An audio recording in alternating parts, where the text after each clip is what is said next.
As one heads north out of Mariposa, California, you will run across a very barren and fire-scarred area. But you'll also see, if you look carefully, a very interesting monument to something called Fremont's Fort, a reference to a very, very interesting period of the gold rush back in the 19th century. Fremont's Fort, of course, refers to an actual fort set up by John C. Fremont to protect his mining interests. Fremont's early life was noted for his surveying expeditions to discover passages to the west coast, most notably the Oregon Trail, earning himself the nickname the Pathfinder. One expedition coincided with President Polk's war with Mexico, with Fremont organizing the California side of the war, eventually becoming military governor for a few months. Conflicts with the Navy and Army commanders led to Fremont's court-martial back in Washington, of which he was mostly pardoned by President Polk. During the conflict, he commissioned U.S. Representative in California Thomas Larkin with $3,000 in order to buy property in San Jose. Inexplicably, Larkin purchased 44,000 acres in Las Mariposas from a Mexican who owned the ranchero. After quitting the army, Fremont attempted another survey expedition which ended in most of his team getting stranded in the mountains during winter and some dying. After escaping, he ran across a caravan of Mexican families heading to California after gold was discovered at Sutter's Fort. He immediately set off, arriving at his property in 1849. Wasting no time, his Mexican workers eventually discovered what became the Pine Tree and Josephine mines, and made Fremont extremely rich. Not wanting to run things personally, he hired the company Palmer and Cook to operate his mining operations. In late 1849, the Provisional California government elected Fremont senator, where he helped write legislation making California a state, September 8, 1850. His term of office only lasted until 1851. By 1855, the boundaries of the Fremont Grant were established by the U.S. government, although questionable surveying techniques would cause problems later. In 1856, Fremont was nominated by the newly formed Republican Party, but lost to Democrat James Buchanan, 174 electoral college votes to 114. Being a staunch abolitionist, he ran on an anti-slavery campaign. In 1857, Fremont, back in California, leased Mount Ophir to Biddle Boggs.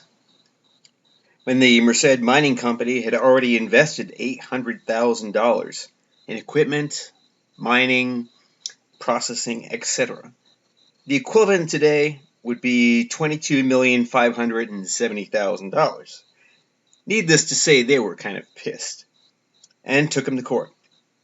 In 1858, the Supreme Court awarded the Merced Mining Company against Fremont.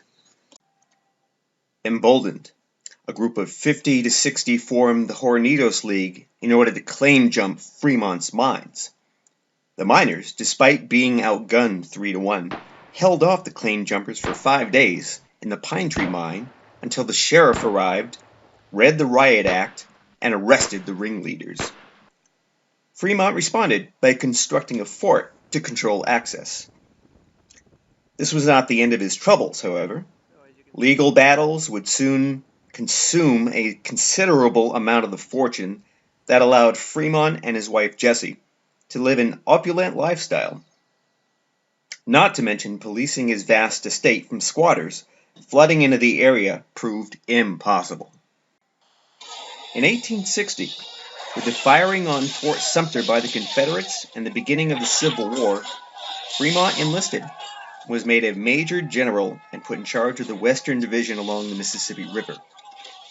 Chronically short of men, supplies, and facing guerrilla warfare, Fremont managed to pull off a rare victory in the early part of the war by giving Ulysses S. Grant a command position at the fort in Cairo, Illinois.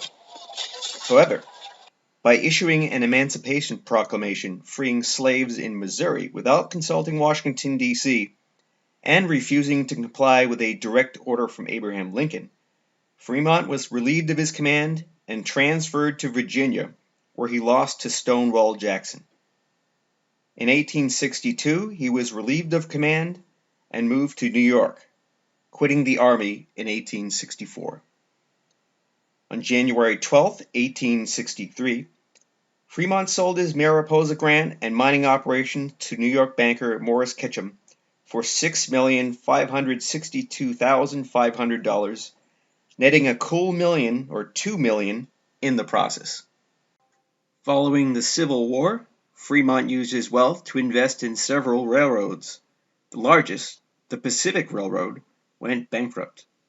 And following the economic warfare by British bankers on Jay Cooke and the Panic of 1873, Fremont found himself destitute.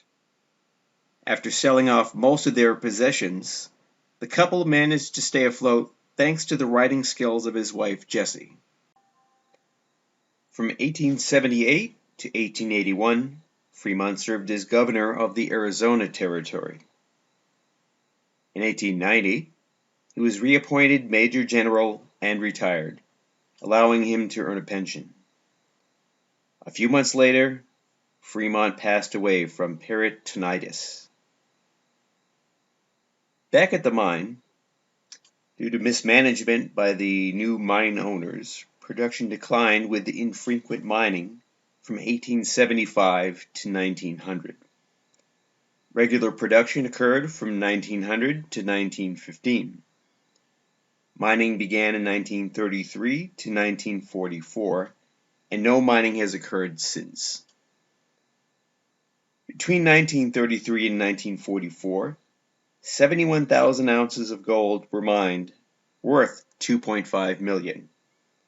In total, 117,000 ounces were produced between 1860 and 1944.